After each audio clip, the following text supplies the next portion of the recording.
আসসালামু আলাইকুম, কেমন আছেন সবাই? আশা করি সবাই ভালো আছেন। গল্পের শুরুতে একটা কথা বলে নিই, আমাদের গল্পগুলি যদি আপনাদের ভালো লেগে থাকে তাহলে অবশ্যই ফেসবুক পেজটা ফলো করে দিবেন। তো চলুন বেশি কথা না বাড়িয়ে আজকের গল্পটা শুরু করা যাক। আমি যখন নবম শ্রেণীতে পড়ি, ওই সময় আমি একটা স্যারের কাছে প্রাইভেট পড়তাম। তখন একটা মেয়েকে আমার ভীষণ ভালো লেগে যায়। তার নাম ছিল নাজনীন আক্তার সুমা। আমার পরিবারে আমি, আমার বাবা মা, আমার একটা ছোট বোন আছে। আমরা মধ্যবিত্ত পরিবারে। তো কিছুদিন দেখতে দেখতে আমি আমার একটা বন্ধুকে দিয়ে তাকে প্রপোজাল পাঠাই, যার সাথে সুমার ভালো বন্ধুত্ব ছিল।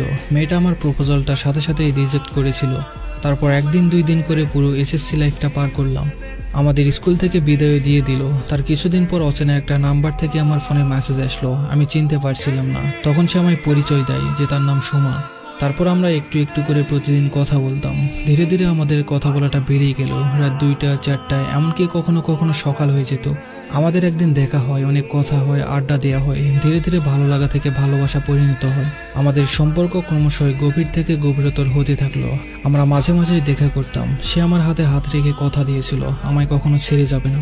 তারপর আমাদের কলেজ জীবন শুরু হয়। দুজনের পথ হয়ে গেল আলাদা। সে রংপুর পলিটেকনিকে ভর্তি হলো, আর আমি ভর্তি হলাম জেনারেলে RDA কলেজে। আমি থাকলাম বগুড়াতে, আর সে থাকলো রংপুরে। আমাদের দূরত্বটা বেড়ে গেল, তবে সেই দূরত্বটা ছিল কেবলমাত্র পথের। আমাদের মনের মিল সব সময় ছিল। সে যখন প্রথম রংপুরে যায় তার বড় ভাইয়ের সাথে, আমি তখন তাকে দেখার জন্য বাস স্টপ পর্যন্ত যাই। নিজের প্রিয় মানুষকে নিজের চোখের সামনে যেতে দেখে সেদিন আমি আমার কান্না ধরে রাখতে পারছিলাম না। তারপরেও আমাদের সম্পর্কটা সব ঠিকঠাক ছিল। কিছুদিন যাওয়ার পর সে হঠাৎ করেই বলে ফেললো সে আর এই সম্পর্ক রাখতে চায় না। আমি অনেক বুঝালাম তাকে যে তুমি আমায় কথা দিয়েছিলে যে কখনো ছেড়ে যাবে না, তাহলে আজ কেন এমন করছো?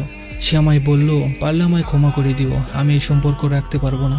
আমি আমার মাকে দিয়েও কথা বলিয়েছি, তবে তার কথা একটাই ছিল, সে সম্পর্ক রাখবে না। আসলে দূরত্ব বেড়ে গেলে যে ভালোবাসাও কমে যায়, এটা আজ বুঝতে পারলাম। আমি এসব শুনে অনেক কান্না করেছিলাম, ভেঙে পড়েছিলাম। নিজেকে সামলাতে না পেরে সুইসাইড করার চিন্তা করলাম।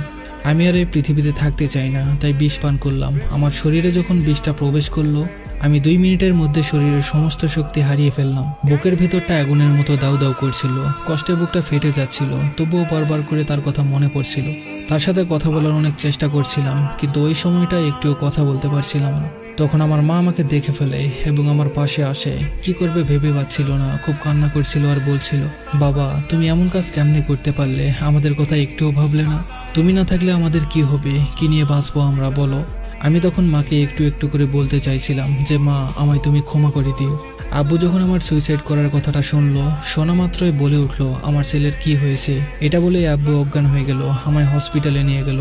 ফ্লোরে আমাকে শুয়ে রেখে 2 হাত 2 পা দড়ি দিয়ে বাঁধা হলো। বুকের উপর একজন আর হাত পা 4 জন চেপে ধরলো আমার, পেট ওয়াশ করে পরিষ্কার করার জন্য। আসলে এই ওয়াশ করার মুহূর্তটা ভাষায় প্রকাশ করা সম্ভব না। শুধু বলতে চাই অনুভূতিটা খুব কষ্টের ছিল। তারপর আমায় গোসল করিয়ে বেডে শুইয়ে দেওয়া হয়। ওই সময়টা আমার মনে হচ্ছিল আমি কেন বেঁচে গেলাম, নতুন করে কেন আরো কষ্ট সহ্য করতে হচ্ছে। আসলে ওই সময়টাই আমার বুক থেকে মাথা অবধি এত পরিমাণে জ্বালাপোড়া করছিল যা বলে বোঝাতে পারবো না। আমার মাথার উপরে ফ্যান ছিল, তবু আমার কষ্ট হচ্ছিল বলে আমার মা মুখ দিয়ে আমায় বাতাস দিতে থাকে আর কান্না করতে থাকে। একবার আমার মাথায় হাত বুলিয়ে দেয়, আবার কোলে নিয়ে চোখের পানি ছড়ায়। আমি সব দেখছিলাম, কিন্তু কথা বলতে পারছিলাম না।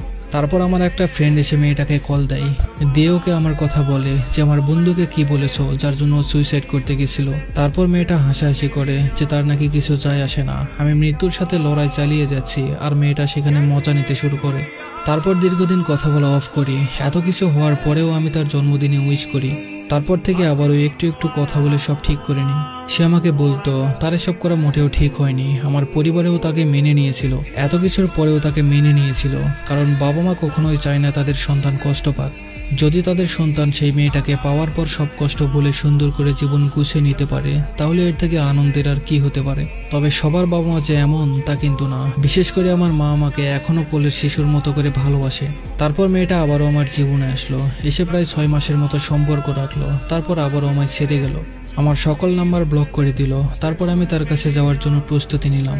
বাসায় মিথ্যা বলে রংপুরের উদ্দেশ্যে রওনা দিলাম। গিয়ে অনেক চেষ্টা করলাম তার সাথে যোগাযোগ করার, কিন্তু কিছুতেই পারছিলাম না। তার তখন স্মার্টফোন ছিল না, তাই আমি ফোনে কথা বলার জন্য 3টা সিম নিয়ে যাই। আমি যে নাম্বার থেকে তাকে কল করতাম সে সেই নাম্বারটা ব্লক করে দিত। আমি তার জন্য ছোট্ট একটা গিফট নিয়ে গেছিলাম। অনেক চেষ্টার পর যখন তার সাথে দেখা করতে পারলাম না, তখন তার এক বান্ধবীর হাতে গিফটটা দিয়ে চলে আসি। আর জানি না তার হাতে জিনিসটা গিয়ে পৌঁছেছে কিনা, তবে আমি অনেক কষ্ট নিয়ে অনেক ভরসা নিয়ে এত দূর পথ অতিক্রম করে তার কাছে গেলাম, কিন্তু তার দেখা পেলাম না। একদিন সে হঠাৎ করে মেসেজ দিয়ে বলে, নীরব তুমি রিল্যাক্স থাকো, ভালো থাকো, নিজেকে স্বাভাবিক রাখো প্লিজ। আমার দিক থেকে আর কোনো রিপ্লাই চাইনি, কারণ আমি তাকে কথা দিয়েছিলাম যে আমি আর তোমাকে কোনোদিন বিরক্ত করব না। বন্ধু বান্ধব, আত্মীয় স্বজন, পরিবারের কেউ কখনো আমায় ভেঙে দিতে পারেনি, কিন্তু একটা মেয়ে আমার জীবনটা নষ্ট করে দেয়। যদি কখনো তাকে সামনে পাই, শুধু একটা কথাই বলতে চাই, আমি তোমাকে সেই প্রথম দিনের মতোই ভালোবাসি। বর্তমান সময়ে সে আর আমার কোনো খোঁজখবর নেয় না, তাই আমিও তাকে বিরক্ত করি না। সবশেষে একটা কথাই বলতে চাই, সে যার কাছেই থাকুক আর যেভাবেই থাকুক, ভালো থাকুক আমার ভালোবাসার মানুষটা।